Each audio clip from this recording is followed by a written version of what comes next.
Chosen one, your body and spirit speak when your mind refuses to listen.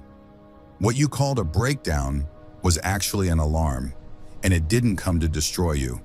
It came to move you out of danger. Chosen one, if you're here right now, this is not coincidence. This moment wasn't found through scrolling or searching. It was summoned. Something inside you cracked open because something around you was no longer safe for your soul. The exhaustion, the tears that came without warning, the heaviness that made even breathing feel like work. That was not weakness. That was intelligence, divine intelligence. Heaven tapping the glass when your mind kept convincing itself to stay. And chosen one, before we go deeper, pause for a moment, hit subscribe, and comment, "I receive," if your spirit is already responding. Because this message is about to speak directly to you. There was a silent investigation happening in the unseen while you were blaming yourself. Every door that felt confusing, every relationship that drained you, every path that suddenly felt wrong, they were being examined by forces you couldn't see. And when you ignored the whispers, the signs, the subtle nudges, the signal had to get louder. That breakdown was not random, it was strategic. A divine interruption designed to pull you out before the damage became permanent. Chosen one, you've survived battles no one clapped for. You carried light in places built on shadow. You tried to make sense of environments that were never meant to hold your destiny, and your spirit knew it long before your logic did. That moment you thought you were falling apart, you were actually being extracted, removed, redirected, protected. This message is arriving now because the fog is lifting. The confusion had a purpose. The collapse had a mission. You weren't losing your mind. You were outgrowing a reality that could no longer sustain who you're becoming. And in just a moment, a hidden truth is going to surface. One that will reframe everything you thought went wrong and reveal what was actually divinely aligned, waiting for you all along. Chosen one, take a breath with me for a moment. Let your shoulders soften, because what you're about to hear is not an accusation, it's a revelation. Your emotions were never betraying you. They were translating what your spirit had been carrying in silence for far too long. Every tear that surprised you, every wave of anxiety that came without explanation, every heaviness that settled into your chest, none of it was random. It was language, a sacred language no one ever taught you how to speak. You were raised to explain yourself logically, to justify pain with reasons, to keep going even when something inside you was whispering, "This is too much." So when words failed, when you couldn't explain why you felt overwhelmed, disconnected, or exhausted, your body stepped in. Your nervous system became the messenger. It spoke through tightness, through fatigue, through emotions that felt bigger than the moment. Chosen one, have you ever noticed how your breakdowns came only after you stayed silent for too long? This is where many people misunderstand themselves. They label emotional overload as weakness, but in truth, it is intelligence, divine intelligence. Your spirit knew what your mind was still negotiating with. It knew which environments were draining you, which expectations were crushing you, which versions of yourself were no longer sustainable. And instead of abandoning you, it tried to protect you. Softly at first, quietly, through discomfort, through restlessness, through subtle signals you may have brushed aside. Ask yourself honestly, how many times did you say, "I'm fine," when you weren't? How many times did you override exhaustion with responsibility? How often did you minimize your own pain because others depended on you? Chosen one, emotional overload happens when truth has been waiting too long for permission to speak. And when it's ignored, it doesn't disappear. It accumulates. Your tears were not asking for shame. They were asking for space. Your anxiety wasn't trying to ruin your life. It was trying to redirect it. This was your inner truth knocking before it had to break the door down. A final attempt to be heard gently instead of dramatically. And the moment you understand this, something shifts. You stop fighting your emotions and start listening to them. So here's the deeper question. What was your emotional overload trying to save you from? What truth was your spirit translating through sensation because language felt unsafe? Chosen one, this awareness is the beginning of alignment. Because once you learn this language, the soul no longer has to scream. It can whisper, and you'll finally hear it. Chosen one, listen closely, because this truth changes how you see yourself forever. You did not get tired because you were weak. You became tired because you were strong for too long without relief. You carried expectations that were never meant to live on your shoulders. You held space for others while neglecting your own. And slowly, quietly, your inner reserves began to empty. Not because you lacked discipline or faith, but because endurance without alignment always comes at a cost. Burnout didn't arrive suddenly. It crept in after countless moments of self-betrayal, moments when you ignored your intuition, pushed past your limits, and convinced yourself that rest could wait. Your soul watched as you kept choosing survival over truth, and eventually it realized something painful but necessary. It could not survive another season like this. So it intervened. Not loudly at first, not dramatically, but firmly, like a hand pulling an emergency brake when the road ahead is no longer safe. Chosen one, burnout is often misunderstood as failure, but in the spiritual realm it is a boundary, a divine enough. It is your higher self stepping in to protect what remains of your light. This was not punishment for doing too little. It was preservation because you had already given too much. Heaven did not want you to disappear in a life that kept demanding more while offering less. Ask yourself this gently. Who benefited from you always being available? Who thrived while you depleted?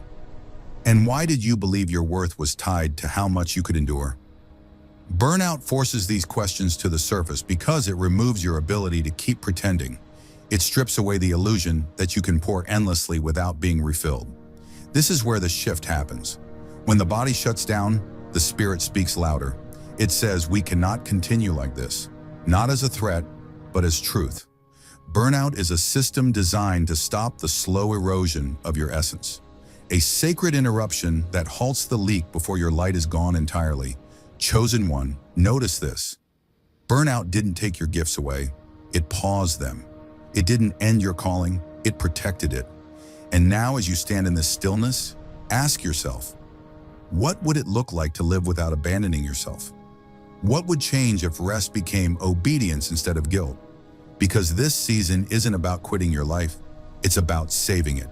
And the moment you understand that, burnout transforms from shame into wisdom, and from collapse into a quiet, holy rescue. Chosen one, if you've ever asked yourself, why can't I keep going like I used to? This message is for you. Because the truth is, you didn't stop because you gave up. You stopped because something deeper in you refused to move forward in the wrong direction. You tried, you pushed, you negotiated with yourself. Out of loyalty to people, promises, and past versions of who you were, you kept showing up long after your spirit had already begun to withdraw. And still, nothing flowed the way it once did. You continued not because it felt right, but because you hoped it would eventually make sense. You told yourself things would improve if you just tried harder, waited longer, stayed quieter. Fear kept you there. Fear of disappointing others, fear of starting over, fear of admitting that the path you chose no longer fit the person you were becoming. Chosen one, how many times did you override your inner knowing just to avoid discomfort? But here is the sacred truth most people never hear. Some paths don't end because you failed. They collapse because you outgrew them. Alignment has weight, and when a direction can no longer carry the destiny forming inside you, it begins to resist you. Doors feel heavier. Motivation disappears. Progress turns into pressure. Not because you lost discipline, but because the road ahead is no longer yours. The resistance you felt was not laziness. It was wisdom wearing an unfamiliar face. Your spirit recognized the mismatch long before your mind could accept it. That heaviness in your chest, that sudden lack of energy, that internal friction every time you tried to move forward, those were signals saying, this no longer matches who you are. And chosen one, your soul will always choose truth over comfort, even when the truth disrupts your plans. Ask yourself this, why did continuing feel like self-betrayal instead of effort? Why did success in that direction feel empty instead of fulfilling? These questions matter because they point to alignment, not endurance. Your spirit was protecting your future by refusing to keep walking where it could not follow. It would not allow you to arrive somewhere your destiny didn't exist. This is where grace enters. When something stops working, it is not always a loss. Sometimes it is a release, a gentle but firm redirection. Chosen one, what if the pause you're in now is not a delay, but a recalibration? What if your lack of energy was actually a refusal to settle for less than what you were designed for? You couldn't continue because you weren't meant to. And the moment you stop shaming yourself for that, clarity begins to return. Because what lies ahead requires a version of you that only emerges when you finally let go of where you were never meant to stay. Chosen one, I need you to hear this without resistance. The stop you didn't choose was not an accident. It wasn't life giving up on you. It wasn't punishment for moving too slowly or failing to keep up. What felt like a sudden pause, a disruption you never planned for, was actually heaven stepping in with precision. When you could not stop yourself, something greater did it for you. Not to delay your destiny, but to protect it. You were forced to slow down because continuing would have cost you more than you realized. Your strength was being misused. Your light was being spent in places that could not sustain it. And although you tried to push through, your soul could already see the outcome. So the interruption came, not as cruelty, but as mercy, a firm but loving hand closing the door you kept trying to hold open. Chosen one, there are times when healing cannot happen while movement continues. Some wounds stay hidden as long as momentum distracts you. This forced stop removed the noise. It separated you from constant demands, expectations, and pressures that blurred your inner vision. And in that stillness, the truth began to surface. Not all at once, gently, layer by layer, because your spirit needed safety before clarity. Ask yourself honestly, what were you protected from when everything slowed down? Who or what could no longer access you? How much deeper would your exhaustion have gone if you had kept running? This pause blocked outcomes you never saw coming. It shielded you from deeper loss, deeper confusion, and deeper erosion of self. What felt like stagnation was actually containment, a sacred holding space. Rest in this season was not weakness. It was obedience. It was your soul finally being given permission to recover what was nearly lost. In rest, your nervous system softened. In rest, your intuition grew louder. In rest, you began to feel again, not the overwhelm, but the truth. Clarity does not arrive in chaos. It enters through quiet. Chosen one, notice how your perspective changed once you stopped forcing. Notice how certain desires faded while others became clearer. That is healing at work. That is alignment returning. The forced stop did not take something from you. It gave something back. Your discernment, your presence, your connection to yourself. So here is the invitation. Can you stop calling this a setback? Can you reframe it as rescue? Because the moment you do, gratitude replaces frustration and wisdom replaces fear. And from that place, movement will return. Not rushed, not desperate, but directed. When you move again, it will be with clarity, not confusion, with peace, not pressure. Because the pause did its work. Chosen one, this is where the lesson becomes gentle but firm. Limits are not failures. They are boundaries of wisdom. They are not proof that you are incapable. They are proof that you are becoming aware. For a long time, you were taught to admire endurance at any cost, to see rest as weakness, to believe that pushing through pain was the highest form of strength. But your soul has been trying to teach you a different language, one rooted in sustainability, not sacrifice. Your body knew before your mind was willing to admit it. While your thoughts kept saying, just a little more, just push through, just don't stop now, your body was keeping score. It recorded every sleepless night, every ignored emotion, every moment you silenced yourself to keep peace. And when the load became too heavy, your body spoke clearly, not to shame you, but to save you. Have you noticed how your body only protested after being ignored for so long? Chosen one, honoring your limits is not quitting your calling. It is protecting it. You were never meant to burn yourself out in the name of purpose. A light that destroys itself cannot guide anyone. Capacity matters because your calling is not a moment, it's a journey, and journeys require pacing. When you respect your limits, you ensure that your gift remains intact. Your intuition stays sharp, and your spirit remains connected. There is a quiet maturity that comes when you stop forcing outcomes. Forcing drains you. Listening restores you. Strength in this season no longer looks like proving how much you can endure. It looks like discernment. It looks like knowing when to stop, when to step back, when to say no without guilt. And that kind of strength takes courage because it asks you to release the version of yourself that was praised for overgiving. Ask yourself this with compassion. What did forcing cost you in the past? What did listening begin to give back? The moment you stopped overriding your limits, something softened. You may not have had all the answers, but you regained presence. You began to feel grounded again. That is not coincidence. That is alignment returning. Chosen one, limits are sacred instructions. They teach you where to place your energy so it multiplies instead of leaks. They guide you toward environments, relationships, and responsibilities that honor who you are becoming, not who you used to be. When you listen early, the body doesn't have to scream. When you respect capacity, the soul doesn't have to shut down. This is not a season of shrinking. It is a season of refinement. You are learning how to move through life without abandoning yourself, and that lesson will carry you farther than force ever could. Because when you honor your limits, you don't lose momentum. You gain longevity, and that is how your light stays alive. Chosen one, this season you just walked through was not wasted. It was training.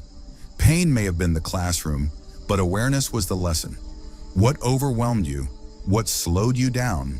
What forced you to stop? All of it sharpened your sensitivity. You can hear yourself now in a way you couldn't before. Where there was once noise and confusion, there is now a quiet alertness. This is what growth feels like when it settles into the body. You are learning how to recognize the whisper. Before exhaustion, before resentment, before collapse, the subtle tightness in your chest, the loss of peace in a conversation, the way your energy shifts when something is no longer aligned. These signs were always there, but now you respect them, and that changes everything. Chosen one, have you noticed how quickly your body responds now when something doesn't feel right? Next time, you won't wait for pain to force clarity. You'll move at the nudge. You'll trust the early discomfort instead of dismissing it. This is not fear. This is discernment. The wisdom you earned allows you to respond while the message is still gentle. And because of that, the alarm never has to scream again. The breakdown is replaced with a boundary. The burnout is replaced with a pause. The collapse is replaced with choice. There is a softness in this new way of walking, but don't mistake softness for weakness.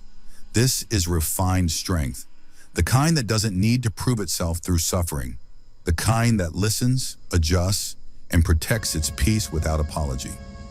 You are no longer surviving life, you are participating in it consciously. That shift alone is powerful. Ask yourself this: what would change if you trusted your inner signals the first time they appeared? How much energy would you save? How much clarity would you preserve? Chosen one, alignment doesn't require force, it requires presence. And presence grows when you stop overriding yourself. You are stepping into a rhythm that honors your humanity and your calling at the same time. Softer does not mean smaller. Wiser does not mean slower. It means precise.